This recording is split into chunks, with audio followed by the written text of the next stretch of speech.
મિત્રો પસંદ તો મને જેઠાલાલ પણ કરે છે, પણ તેમનાથી મને કહેવાતું નથી, કારણ કે મારો અય્યર કાળો નાગ નાગમણી नहीं આપે। आप भी ऐसे वीडियो बना सकते हैं। कैसे बनाते हैं आइए मैं सिखाता हूँ। पहले चैट जीपीटी ओपन कीजिए और अंदर में जो प्रॉम्प्ट कॉपी किया है वह, और मैंने फ़ोटो भी सिलेक्ट कर दिया है। आपको यह प्रॉम्प्ट मेरे कमेंट में मिल जाएगी। थोड़ा वेट करना है, फ़ोटो बन के आ जाए तब तक के लिए। फ़ोटो बन के आ गया है करके अब हम आ जाएंगे जेमिनी में। जेमिनी में आके वीडियो बनाने के लिए, तो वीडियो का प्रॉम्प्ट भी आपको कमेंट में ही मिल जाएगी, इस वीडियो के कमेंट में।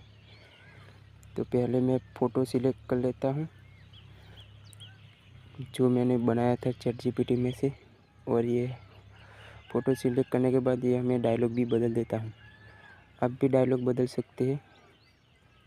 मैं यहाँ पे डायलॉग बदल देता हूँ, और डायलॉग बदल के मैंने वीडियो बनाने के लिए शुरू कर दिया है।